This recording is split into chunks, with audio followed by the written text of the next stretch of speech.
Assalamualaikum warahmatullahi wabarakatuh. Selamat pagi anak-anak. Pagi ini kita ketemu lagi dalam pelajaran simulasi dan komunikasi digital. Pada kesempatan ini kita akan bahas tentang peta minda ya. Peta minda atau mind mapping. Apa itu peta minda dan untuk apa? Dan bagaimana cara membuatnya? Apa juga manfaatnya, nanti kita akan pelajari sesaat lagi.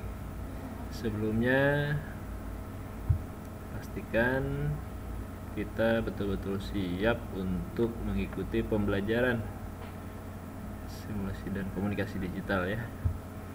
Semoga kita selalu dilindungi oleh Allah Subhanahu wa taala dan selalu diberikan kesehatan juga kepada teman-teman kita. Amin ya rabbal alamin. Baik, selanjutnya kita akan masuk ke dalam materi peta minda ya. Apa itu peta minda? Nah, atau mind mapping ya. Peta minda ada di sini ya. Yang akan Bapak jelaskan pada kesempatan ini adalah yang pertama pengertian peta minda ya. Apa sih peta minda? Bagaimana bisa ada peta minda? Bagaimana metode ini bisa muncul gitu ya. Kemudian untuk apa peta minda ini digunakan gitu ya. Ada manfaatnya di sini nanti diselesaikan dibahas ya. Manfaat-manfaatnya yang bisa kita rasakan apabila kita menggunakan peta minda, menggunakan metode peta minda. Kemudian kalau sudah tahu manfaatnya, nah penyusunannya bagaimana ya? Gimana sih nyusunnya Pak? Mulainya dari mana? Sederhana kok, nggak susah kok ini materi tentang peta minda ini hanya sekilas dan kita harus bisa dan pasti bisa lah insya Allah ya. Tahapan penyusunan sekilas nanti akan disampaikan. Kemudian ada contoh, nanti ada contoh peta minda, bagaimana contohnya. Kita mulai ya dari pengertiannya dulu. Peta minda adalah ya sebuah gambaran yang memuat pokok gagasan atau pikiran disertai cabang-cabang pendukung yang berkaitan ya. Jadi ada pokok gagasan, kemudian ada cabang. Ini bentuknya gambaran ya, yang bisa menjelaskan gagasan kita. Kemudian cabang-cabang pendukungnya kita harus sampaikan, gambarkan di sini. Ini didasari oleh ya gagasan, cara-cara peta minda ini didasari oleh ini, otak kita itu menyimpan informasi ya di dalam sel saraf berbentuk cabang-cabang, sehingga jika kita lihat sekilas tampak seperti pohon dengan cabang dan rantingnya. Begitu pula peta minda. Nah, peta minda ini kalau kita pikirkan, kita berpikir tentang satu gagasan. Maka setelah kita pikirkan satu gagasan, maka akan muncul cabang-cabang yang mendukung gagasan tersebut. Seperti cabang-cabang pohon, gambarannya seperti itu, juga ranting-rantingnya kalau ada pengembangannya ya. Nah, peta minda ini menurut para ahli ya, peta minda membantu kita memahami suatu hal yang kompleks cukup dengan satu gambar ya. Kalau kita pikirkan sebuah gelas, maka ya kita coba pikirkan sebuah gelas. Maka setelah kita berpikir sebuah gelas, maka akan kita berpikir cabang-cabang pendukungnya ya. Di situ ada tutupnya, ada alasnya, dan juga ada isinya. Kemudian ada rasanya dan seterusnya dan seterusnya. Itu seperti gambaran peta minda. Ya. Itu pengertiannya. Dan untuk lebih banyak lagi kita pelajari tentang peta minda, silahkan baca referensi-referensi yang ada di Google atau di Kementerian Pendidikan dan Kebudayaan tentang simulasi dan komunikasi digital. Nah, selanjutnya manfaatnya. Manfaatnya apa sih peta minda ya? Peta minda ini akan memberikan pandangan menyeluruh pada permasalahan pokok ya. Pokok ini huruf K-nya hilang ya. Memberikan pandangan menyeluruh pada permasalahan pokok. Kita seperti tadi, kalau permasalahan pokoknya adalah gelas, maka kita bisa melihat ada tutup dan seterusnya ya, secara menyeluruh, termasuk rasanya kalau ada isinya gitu kan. Nah, itu manfaatnya. Juga merencanakan rute atau kerangka pemikiran suatu karangan. Nah, ini apabila kita mempunyai rencana atau mempunyai gagasan, ya, ini tahapan-tahapan atau kerangkanya akan terbuka dengan metode Petaminda ini. Juga ya, yang nomor 3 ya,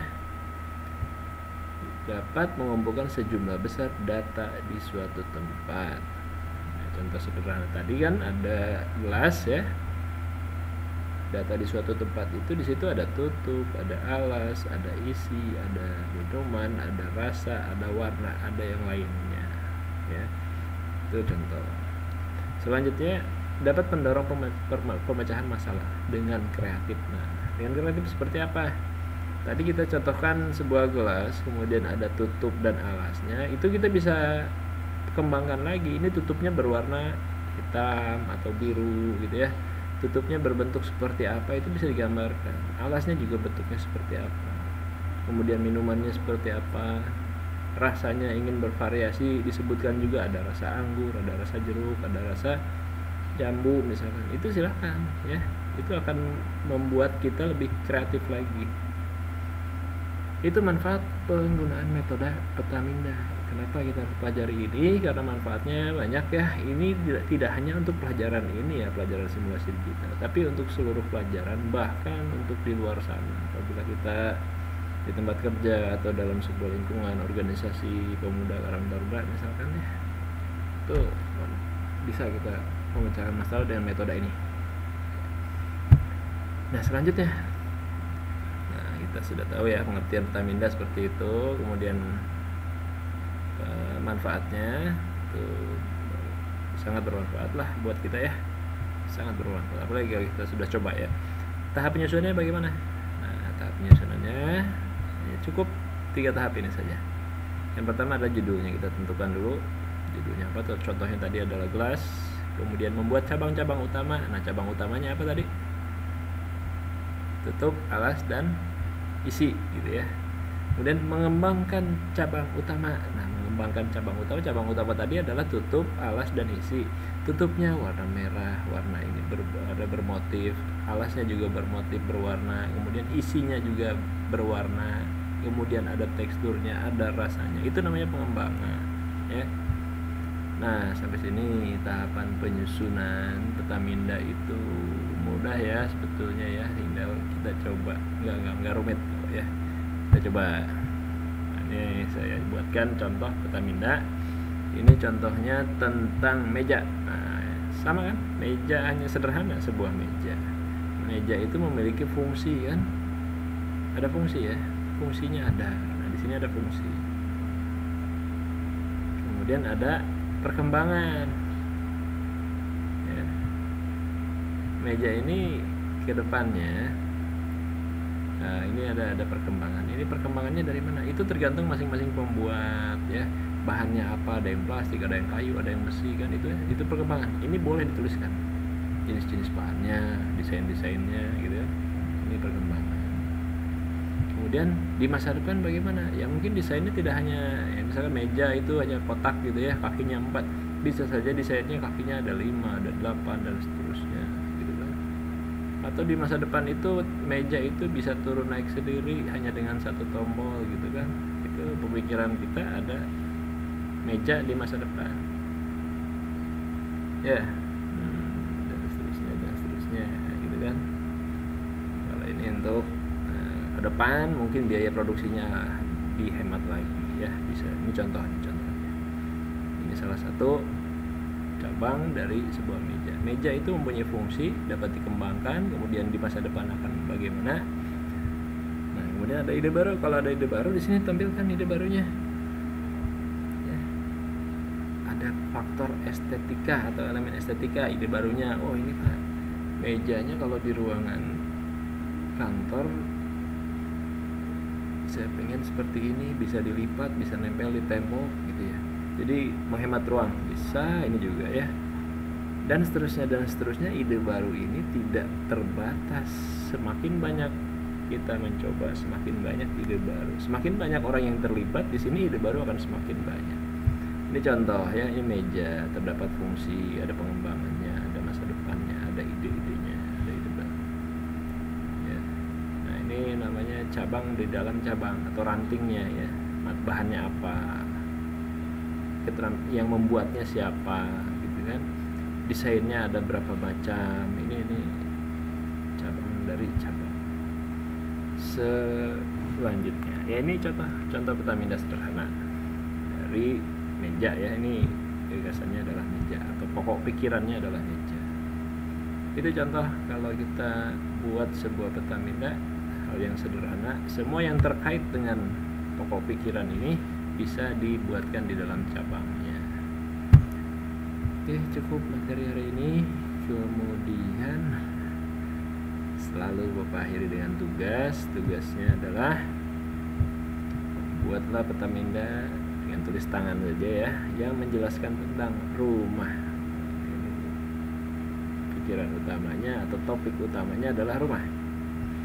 Coba buat ya, yang simpel aja lah, yang mampu kita buat tentang rumah. Kita buat petaminda atau mind mapping, dan peta yang kita buat, petaminda yang kita buat itu pastikan dapat dimengerti oleh orang yang melihatnya. Siapapun yang melihat petaminda yang kita buat, orang lain langsung mudah memahami isi daripada gambar tersebut.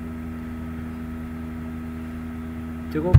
Nanti petamindanya, tugasnya boleh difoto, boleh dibuat oleh komputer, tapi tulis tangan dulu ya. Kemudian dikirimkan melalui link absen seperti biasa. Selanjutnya apabila ada pertanyaan, boleh kalian chat di YouTube atau chat di WA Japri. Kalau di grup mungkin terlalu sibuk nanti grupnya. Demikian materi hari ini, pertemuan yang keempat tentang tugas tentang petaminda atau mind mapping. Billahi taufiq wal hidayah. Wassalamualaikum warahmatullahi wabarakatuh.